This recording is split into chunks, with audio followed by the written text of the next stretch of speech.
Right, so cash, credits, whatever you want to call it. Everyone needs it. In my specific case, I need it for the 3 legendary cars trophy. And basically you have to buy these 3 cars, which are very expensive in each, and then you can get the final trophy to get the platinum trophy and the 3 legendary cars trophy, which is what's standing in my way. And it's by far the hardest trophy to do. And most people just go by doing circuit experience, but there's a finite amount of circuit experience and eventually you'll run out. In my case, I have run out. And you can see me buying the Jaguar right here with the money I collected from that circuit experience was basically what I needed to buy this car. So this is the best way to make money in GT7. You basically do the online time trials, which is way better than circuit experience. So let's hop into the first one in I believe the Corvette on the Dragon Trial Seaside, which is a horrible track in my opinion, especially for such an American car which do not do well in turning. All you can do is basically run away from the cops and floor it. You cannot turn, you just can't turn with this car. And braking, non-existent. It feels that every corner is a kamikaze mission that you miraculously survive. Which, yeah, it's basically how it's like driving this car. It's very easy to go fast, but slowing it down and turning is quite difficult and challenging. As you can see, I'm literally using all the track because this car just does not turn well and I have to get innovative with my skills and how I'm turning the car. So you can see me inducing a bit of oversteer and then exactly using every single inch of the track once again, utilizing all the space to make sure I get, a good run on the exit. But yeah, I think I used a bit too much and I hopped on the grass, which does slow you down a little, but in some cases it is overall faster. And this is the section which is my pain point, which I never seem to get right. And I'm just not good with American cars. As I said, they don't turn, and this is a track that requires a lot of turning. So quite a challenging combo, I'm not gonna lie. So you have to induce a lot of oversteer while managing the oversteer. Make sure you don't get too much because, again, American V8s or American cars in general are very torquey and they like to do donuts and anything aside from donuts, they don't do very well. And drag racing as well, but it is not exactly what you want for a circuit lap or on a track like this, where again, a lot of turning is involved with a bunch of technical corners, especially the chicane of death, where it's very challenging to get the car through. You have to induce oversteer and also induce understeer on that exit, which is easier said than done, I'll be fair. Long story short, it requires a lot of skill because this car genuinely behaves like a pig on steroids. So heading into the final corner, you have to brake quite early in this car compared to basically any other sports car, especially European ones. They have way better braking capabilities than the American sports cars or the muscle cars. Yeah, they're only good for basically pulling up, shooting up stuff and saying, what the fuck is a kilometer, running away and that kind of shit. Basically not my style. Personally, I don't like chicken or watermelon, and I certainly do not like drive-bys. Now that I'm definitely cancelled, I managed to show my loss of talent and I decided to not do this time trial anymore and see where I am on the leaderboards with a 157.4, I believe. That was enough to basically get silver, but you can see there was bronze and then the game corrected it. Now if I go back, it's silver, which is basically 1 mil to the bank. Easy cash, easy credits. It doesn't get any easier. Not much skill required in terms of driving, especially on this car. I mean, this car does require skill, but aside from that, generally, most of these time trials do not require skill, such as this one, which is in a GR4 car, very easy to drive and very hard to, go wrong. But to be fair, the circuit is quite challenging with a lot of elevation changes. So, yeah, it's like a roller coaster, and it's good that they put GR4 cars instead of, for example, GR3 or GR2 or GR1, because these tend to get more difficult to drive on this track. I feel like on this track specifically, nothing faster than GR3, because, yeah, it is a fast track, but you have the twisty section, which is quite difficult to do in cars that are quite fast, let alone racing it with like 20 other drivers who are all competing for position. Recipe for mayhem, not my thing, thank you. So yeah, I start my first lap, which I've never done this time trial before, so I'm just testing the water out, not pushing too hard, just checking the general lines. And you can see me exploring where I can go off the track, where I can cut, where I can basically push the limits, which on this track, I do know this track this very well, but I have never driven this car track combo, so I don't really know what is specifically required here. So I'm just, testing the water out, seeing how far I can push the limits so that I know on my push lap where exactly I can go and where I cannot go. So yeah, again, going into the twist section, it's very, very technical, and you have to do a lot of trial braking, which I fail to do here because, again, I'm not really pushing that hard. But yeah, generally, trial braking is the #1 thing you should focus on this track. And To get gold, you don't even have to try that hard. At least in my case, with my skill, I didn't even have to push that hard, and I could have pushed way harder. And that's basically the case for most of these time trials. You don't need to have much skill at all to get gold.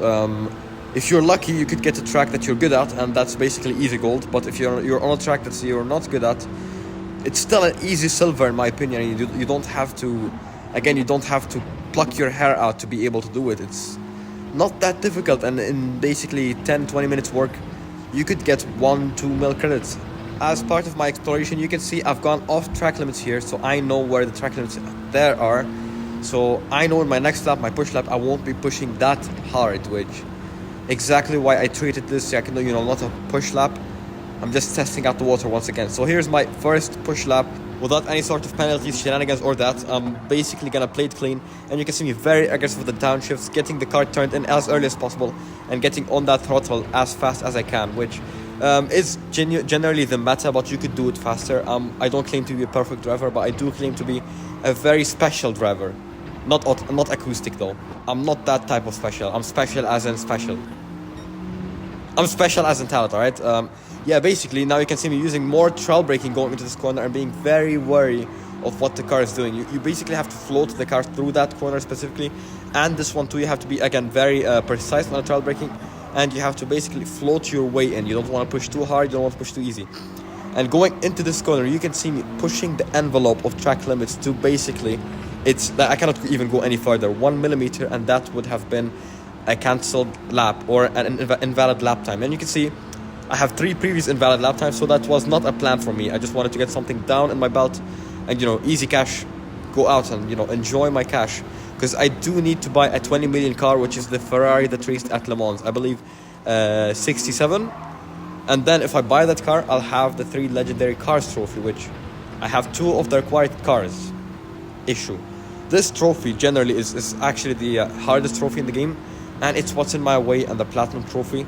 And if I'm correct, in total you would spend like 45 million credits, which is an amount most players never seen, let alone spend on 3 cars only.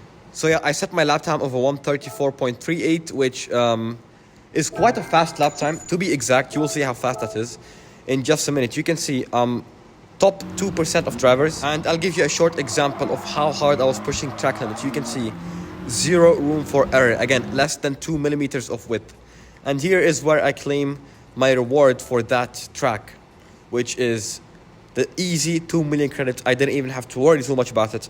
4 laps in 10 minutes overall practice to like start to end practice. That's it. Easiest cash you'll ever make. And again, my lap time was not that slow. It was 1.7 seconds slower than the fastest. And I'll show you the fastest, which is actually a person I've raced in TGR Mina. His name is Knife, Distinct Knife. And he goes by Lapotry in the GT nicknames. Now, I was in a qualifier against him for the TGR Mina Cup, and unfortunately, I did not qualify for the cup. I was particularly 0.08 seconds away from qualifying, which is a very, very sour and bitter taste in my mouth that will linger for quite a good time. Which is, again, such a small margin I got out-qualified by, and that's why I'm not gonna make it to the TGR Mina qualifiers. Now you can see Distinct Knife is pushing way harder than me, and he's faster than me in the twisted section. To be more specific, in these 2 corners, you can see he's way more critical on the trail braking and pushing it way harder than he did. And when I mean pushing, he's really pushing. That's the world record. This is the fastest driver in the game on the track, to be exact. And he's consistently fast. He's set many world records, and he's quite a good driver. And you can see him, he did not push this corner as hard as I did, because to be fair, you didn't have to push it that hard. I overdid it, which, again, pushing too much can slow you down. So that's why you have to be very respectful of your car's limits. And you can see Knife is actually very respectful in the limits that the car has. And again, he's pushing it to the limits, not over. And that's how you could be the fastest driver. And now, yeah, in some circumstances, I did push the car over the limit, but overall, I'm still a pretty fast driver. And yeah, maybe inconsistent, but very fast. Now, there has been a production error that I'm a bit too lazy to fix. So yeah, this was supposed to be a side-by-side between me and Knife going to that corner, showing how aggressive we are in the braking. But you will see that my side of the replay will play it will play now in a very, how to say it, in the wrong timeline, which is a very easy error to fix. But since most of you aren't even watching by this bit, why would I why would I bother?